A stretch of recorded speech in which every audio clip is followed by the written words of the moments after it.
Hey everyone, I wanted to make this video today to talk a little bit about the crouch mechanic as it is in CSGO and as it was in 1.6, and do a little bit of a comparison, talk about the impact that it had on the game, and maybe give my opinion as to whether or not one way is superior than the other, as I definitely have my own opinions. But before I get to that, I just want to say I respect CSGO as its game, as its own entity, and I realize that it shouldn't be compared to other games in general, and that even though 1.6 is Counter-Strike, that it is a very different game. But that being said, fundamentally it is still Counter-Strike, and I think there is a lot to be praised about, specifically today what I'm going to talk about, and that is crouching as a mechanic as it was in 1.6, because I do believe that it was executed better, and I think it plays out better, and I'm going to show you why I think that is. So you're entitled to your own opinions, obviously.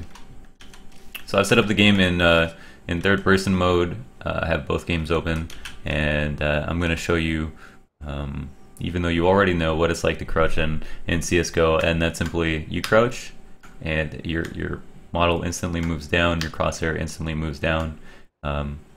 If you hit crouch a bunch of times in a row, you're able to get away with that.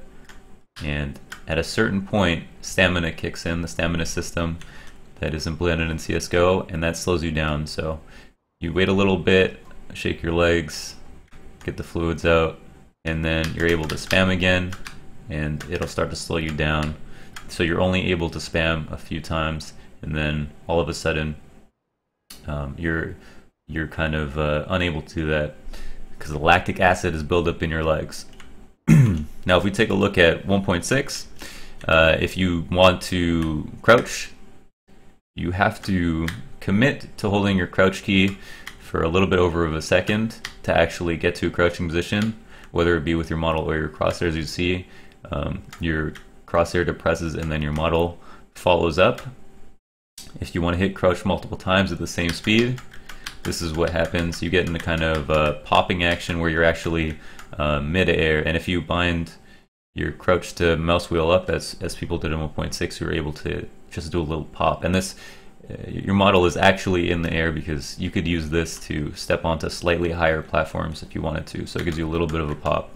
So there is no spamming crouch in 1.6, essentially, is the point. Now what impact does that have on the game, you might ask? And here's what I'm going to show you, and I plan to explain why in CSGO it's just a little bit more stupid.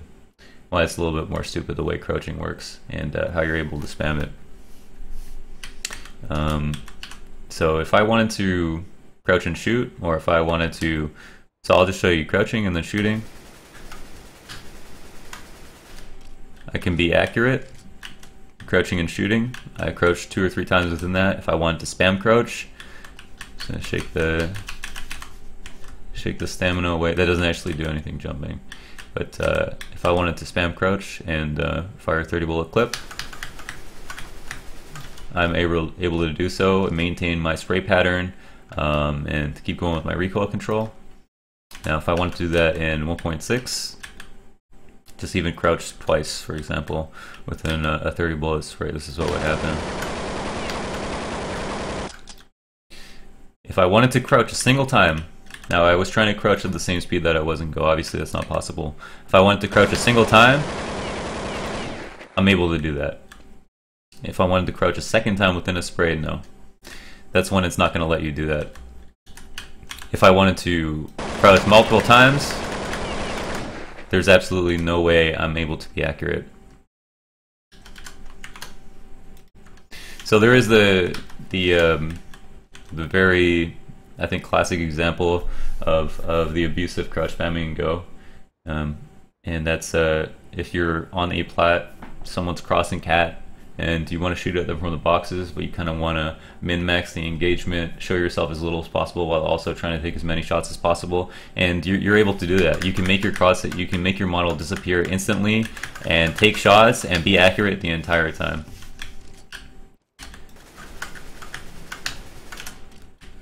What this does is it forces the person on the outside of the box to be fully exposed to your spray, while you only reveal your hitboxes momentarily, multiple times throughout a second. And I think that engagement overall is not a pleasurable experience. I think it's a little bit stupid for both parties, and obviously a little bit more annoying for the person who doesn't have cover.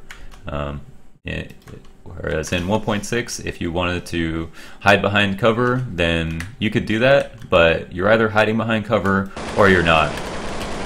There's no taking this fight and trying to hide behind cover multiple times a second within your one spray. And so it's a recurring theme in 1.6. I think that I just like to pin it to the crouch mechanic, because I feel like crouching is a big reason why the movement in 1.6 and is a little bit more enjoyable overall.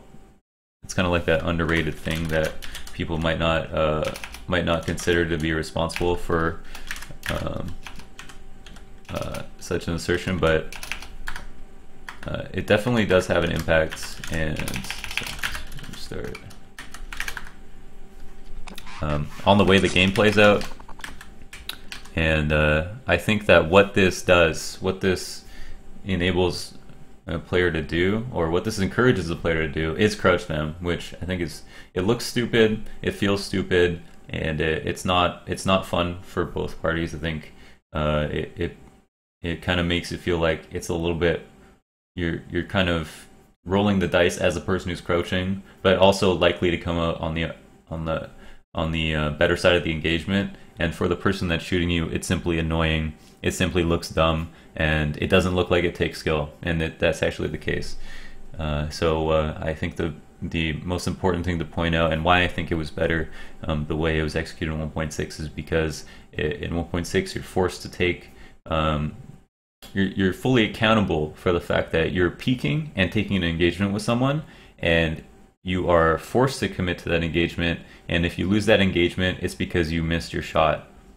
You guys are at head level, you're spraying at each other, you're moving, you're stutter stepping, whatever it is, but you're on an even plane there. So if you want to hide behind a box, you're hiding. If you want to come out and take a fight, you take that fight. And if you lose that fight, then that's it, you're dead. And that other person is better than you. In 1.6, it's a little bit more random. You might hit that shot, you might crouch spam and not know where they're going to be when you pop up, so you're just kind of aiming around, and you're hoping your bullets hit them, and you know that you can do it because even though it's a little bit random for you, it's way harder for him to actually hit that shot.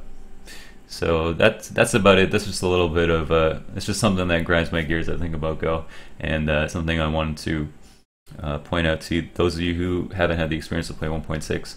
Yeah, I mean, I still love Go. The game's amazing. I've been playing it since it was terrible, and we've come a long way. But this is just one thing. This is just one thing that I want to point out. So, yeah, thanks for watching.